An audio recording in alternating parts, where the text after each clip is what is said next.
Hey everyone, and welcome back to the Journeys by Jingle podcast.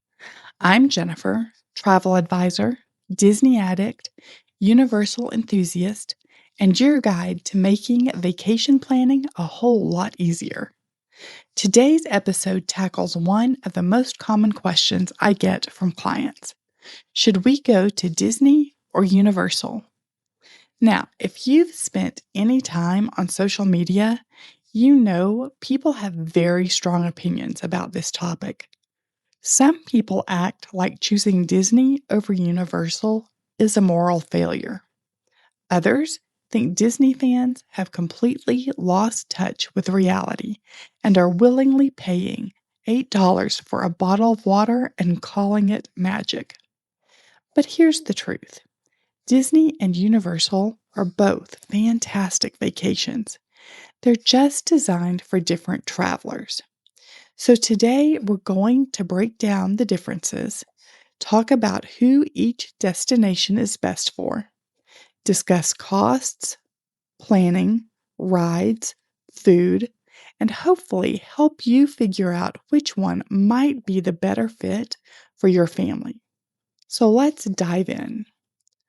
What is the biggest difference? If I had to summarize it in one sentence, it would be this. Disney tells stories, Universal delivers thrills. Now, that's a huge oversimplification, but it's a good starting point. See, Disney is all about creating emotional experiences. Everything is designed to make you feel like you've stepped into a story. From the music playing as you walk down Main Street, USA, to the details hidden throughout the parks, Disney is trying to immerse you in a world. Universal, on the other hand, wants to put you right in the middle of the action. Their attractions tend to be bigger, faster, more intense, and more technologically advanced. Maybe. One isn't better than the other. It's simply a different vacation philosophy. If you have young children, so let's start with preschool and elementary school crowd. If you're traveling with toddlers or younger children, Disney has a pretty significant advantage.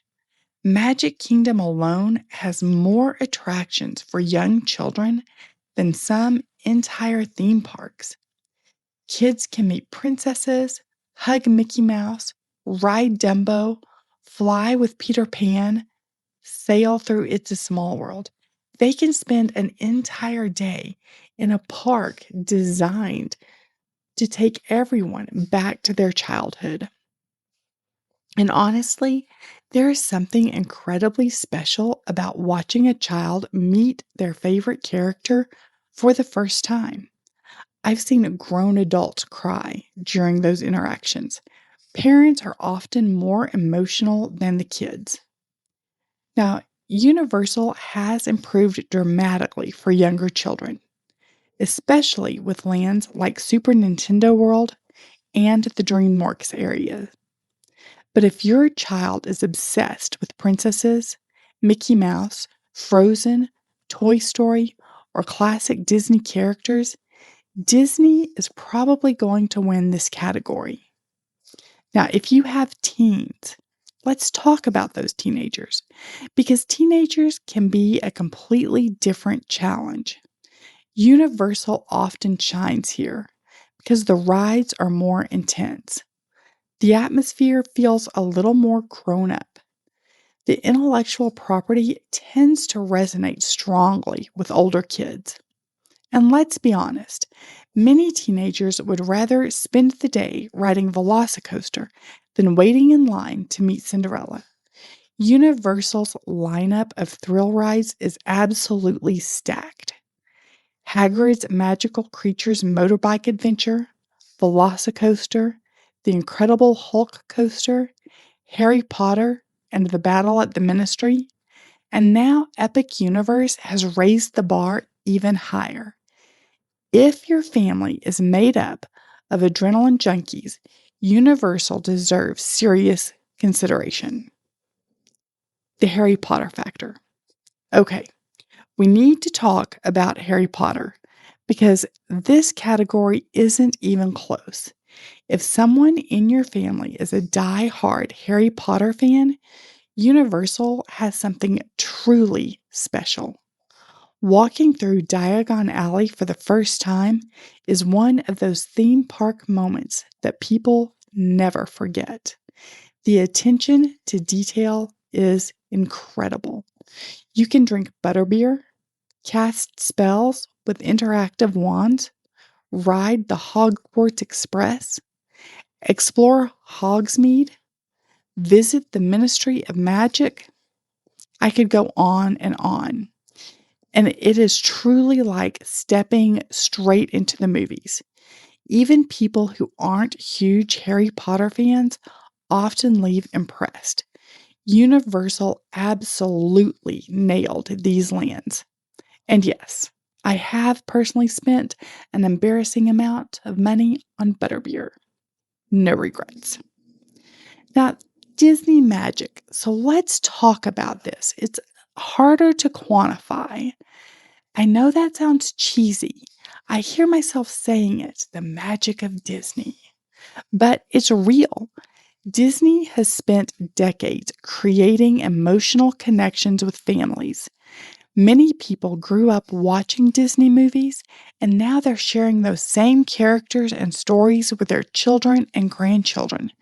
There's a nostalgia factor that's incredibly powerful.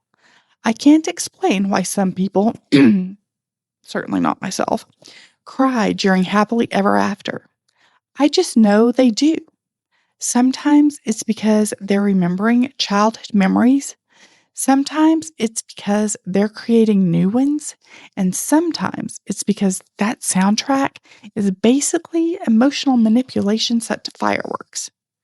Whatever the reason, Disney excels at creating moments that stick with people long after the vacation ends. Now, let's get down to brass tacks and let's talk about money.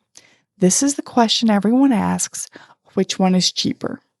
And the answer is, it depends. I know, that's not the exciting answer, but it's the truthful one. Sometimes Disney is cheaper, sometimes Universal is cheaper, and sometimes they're surprisingly close. One area where Universal often provides strong value is their premier resorts. When you stay at certain Universal hotels, Unlimited Express Pass is included for the entire length of your stay for everyone in your traveling party for both Islands of Adventure and Universal Studios. So, for a family, that benefit alone can be worth hundreds of dollars per day.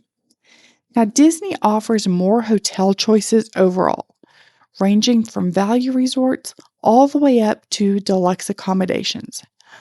Both destinations can fit a variety of budgets. That's why I always tell clients not to focus solely on the sticker price, focus on the experience you're trying to create. Now, we do need to talk about planning because one requires way more planning than the other, and that would be Disney, without a question. And I'm saying that as someone who loves Disney. Disney requires more planning. There's dining reservations, lightning lane strategies, transportation considerations, park priorities. There are simply more moving pieces. Now, that planning can absolutely pay off, but it does require some effort. Universal tends to be more straightforward. Most families can show up with a basic plan and still have a fantastic experience. If you're someone who doesn't enjoy spreadsheets, strategy guides, and researching dining reservations 6 months in advance, you've got two options. A, Universal may feel less overwhelming.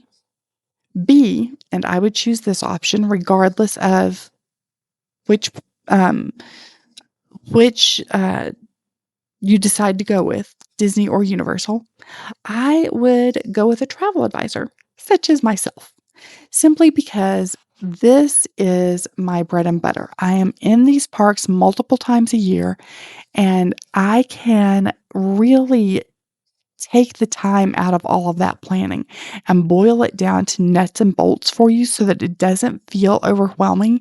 And so you walk in ready to make memories versus trying to figure out where to go and what to do. So, which one should you choose? Here is my ultimate answer. The best vacation is not the one I would choose. The best vacation is the one that's right for your family.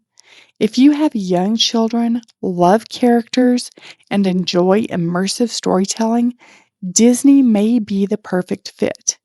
If you have teenagers, thrill seekers, Potterheads, or want a slightly simpler planning process, Universal may be the better choice. And honestly, a lot of my clients end up doing both, especially if they're traveling to Orlando for a week or more.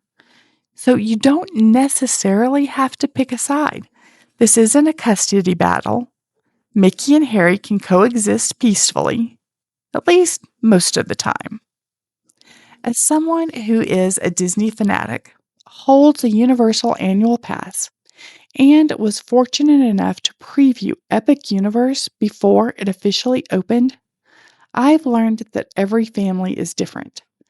That's why I spend so much time getting to know my clients before I ever recommend a vacation.